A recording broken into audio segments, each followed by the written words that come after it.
Travel astrology ज्योतिष की एक महत्वपूर्ण ब्रांच है। यह पता लगाती है कि किसी नई जगह पर जाने से या जन्म स्थान से दूर रिलोकेशन करने से आपकी जन्म कुंडली का एक्सप्रेशन कैसे बदलता है। जब आप किसी नई जगह पर जाते हैं तो ग्रह वही रहते हैं, लेकिन उनका प्रभाव आपके जीवन के अलग अलग क्षेत्रों में सक्रिय हो जाता है। यानी जीवन के कौन से क्षेत्र में करियर, प्यार, पर्सनल ग्रोथ या फाइनेंशियल ग्रोथ ज्यादा हाईलाइट होगी, यह ट्रैवल एस्ट्रोलॉजी से देखा जाता है। रिलोकेशन से कुंडली का एक्सप्रेशन कैसे बदलता है।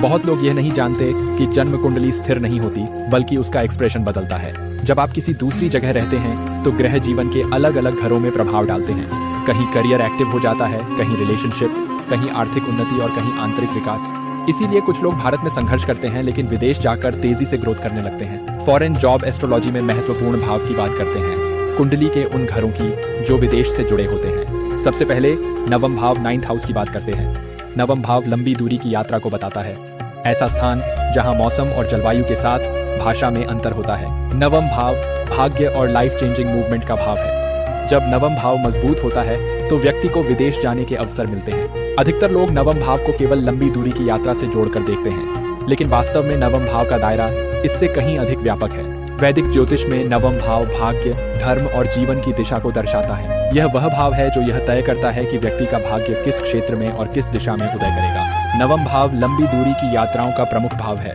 यह केवल सड़क या ट्रेन यात्रा तक सीमित नहीं है। नवम भाव हवाई यात्रा, अंतर्राष्ट्रीय यात्रा और विदेश से जुड़े मूवमेंट को दर्शाता है। जब नवम भाव सक्रिय होता है तो व्यक्ति को जन्म स्थान से दूर या देश की सीमा से बाहर जाने के अवसर मिलते हैं। इमिग्रेशन के मामलों में नवम भाव की भूमिका अत्यंत महत्वपूर्ण होती है। नवम भाव विदेश जाने की अनुमति, लॉन्ग टर्म ट्रैवल और लाइफ चेंजिंग मूवमेंट को दर्शाता है। यदि नवम भाव द्वादश भाव और दशम भाव से जुड़ जाए तो विदेश में करियर के मजबूत योग बनते हैं। इसके अलावा नवम भाव हायर लर्निंग का भी भाव है।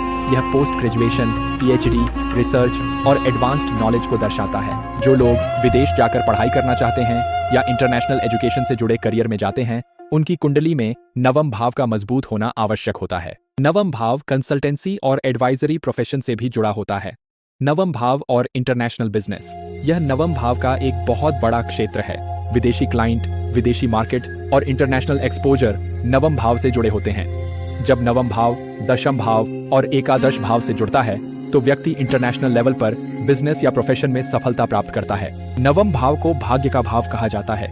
यह दर्शाता है कि व्यक्ति को जीवन में कब और कैसे अवसर प्राप्त होंगे। यदि नवम भाव मजबूत है तो कठिन परिस्थितियों में भी भाग्य व्यक्ति का साथ देता है। वैदिक ज्योतिष में नवम भाव केवल लंबी दूरी की यात्रा तक सीमित नहीं है। यह higher learning, philosophy, consultancy, spirituality, international business और इमिग्रेशन सभी को दर्शाता है। नवम भाव जितना मजबूत होगा, व्यक्ति का भाग्य उतना ही स्पष्ट और स्थिर रूप से आगे बढ़ेगा।